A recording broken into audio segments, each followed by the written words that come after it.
Hello everyone, my name is Dalton Bradley and welcome to my final presentation of the year. Um, I kind of wanted to do a part of my presentation, just the beginning part of my presentation, as a video of myself, just so you guys can actually see me a little bit, and then the rest of it's actually going to be a Prezi that I recorded. Um, so I guess the first thing that we needed to talk about was something that was unique about ourselves. And I guess the thing that I wanted to talk about is a little bit personal. But the thing that's unique about myself is that I was born with cerebral palsy on my right side. Um, and when I was born, the doctors weren't even sure if I'd ever be able to walk. And as of right now, I live on my own with my wife, and I can walk. And I mean, really, the only thing that you notice about it is a small limp, and most people don't even notice that. So it's something that I really have a lot of pride in, and that I'm really proud of myself, knowing that I've been able to overcome that obstacle in my life. So that's what's unique about me. And so give me a second and we'll get into my presentation.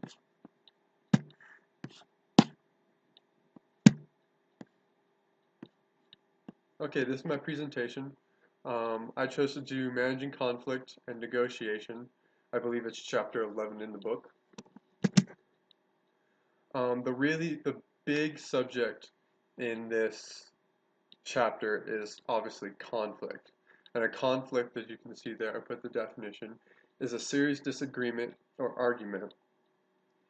Um, and with everything that's changing in our lives, conflicts are inevitable in the workplace as well in our daily lives. And the term conflict often comes along with a negative attitude. However, a lot of people don't know that a conflict can bring a lot of positive outcomes.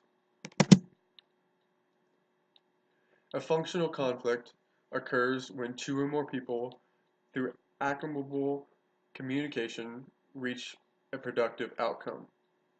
So that basically means, and this is where a positive conflict can occur. Sometimes you're going to disagree with people in the business atmosphere, especially. There's going to be somebody with a different idea than you, and it's when you can work together and make your two different ideas combine into something that could potentially be better. That's when it's a positive outcome. A dysfunctional conflict, of course, is whenever this conflict or this disagreement you're having gets to the point where it's just not possible to work together anymore. And that's something that is very negative, and it can be very distracting to everyone around you. There are a few forms of conflicts. The first is a personality conflict. This is one that probably everyone at some point in their life has gone through. It's basically when you just honestly don't have the same type of personality as someone, and you just don't get along with them, or you just don't agree with their beliefs, or you don't agree with what they're doing as a person. And that's okay. Um, that happens a lot, and it's being able to understand that that's going to happen, and being able to work around that as best as possible, that can really make that a better situation. The second, as you can see, um, is behavior that is intended to harm the targeted individual, either emotionally or mentally. Hopefully, it's not physically, but that can occur as well. Um, this is basically when somebody is just lets that personal conflict get to a point where it's just not going to be able ever going to be able to work together, and it's just not going to get to a point where, yeah, everyone can work together. As you can see there, a contract or a contact hypothesis is the idea that the more conflicting parties interact, the less conflict they will experience. In my personal experience, this doesn't really work. The few times that I've seen conflicts in my work area, it's usually just best to kind of part ways. But that's kind of just my line of work. And the other subject in this chapter was negotiation, which is a very good way to stop a conflict. Negotiation um, is defined as trying to reach an agreement or compromise by discussion with others. There's two types of negotiation, according to the book. The first is distributive. It usually involves only one issue, where one person gains at the expense of the other. This would be a situation where if somebody or if two parties just could not come to an agreement and finally to just kind of give up on the conflict and give up on the argument, one party decided to say, look, I don't really agree with what you're saying, but we'll do what you say anyways. Excuse me. The second is integrative. This usually involves one or more issues, and all parties involved can gain from it. So this is a situation where, like I discussed earlier, where possibly both um, ideas could be merged together to make one better idea, or it was just possible for both ideas to happen simultaneously, but not that didn't necessarily affect each other. A few authors that I found on this subject. The first is Patrick Lencioni. He was born in 1965. Um, he is best known for his best-selling book, Five Dysfunctions of a Team. He also has written 8 other books, including The Advantage, Why Organizational Health Triumphs Everything Else in Business, and Overcoming the Five Dysfunctions of a Team.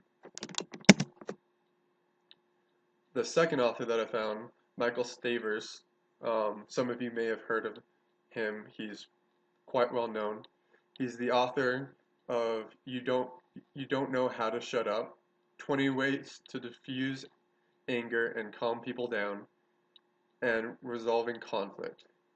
He has a bachelor's degree in business and a master's in psychology. This is a quote from his website. It says, an advocate of counterintuitive thinking, Mike resists conventional wisdom and instead presents the cold, hard truth when challenging honesty. With challenging honesty.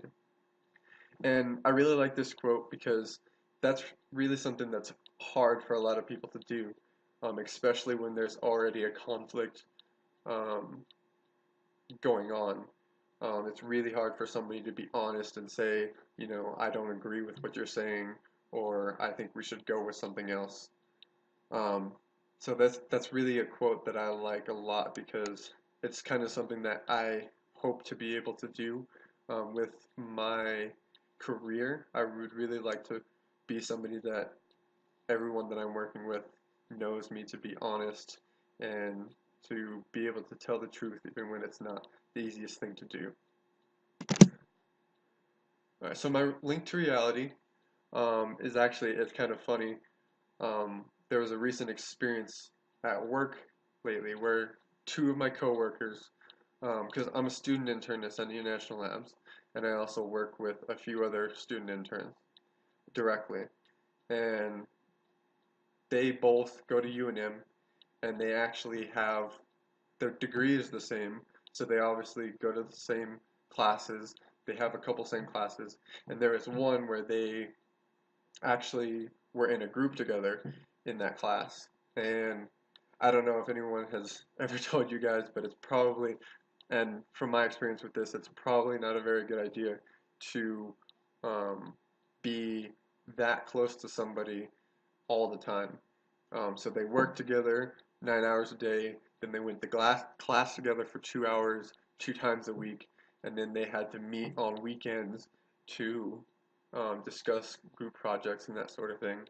So as you can imagine, they got pretty frustrated. One of them actually ended up dropping um, group a week before their final presentation was due, and it really just caused a pretty big wave throughout our entire group. And I mean, I did my best to kind of just stay out of it and really not get involved, but I definitely saw how that could affect um, the the outcome of, or just I guess the working environment of everyone around you when you have a disagreement with somebody.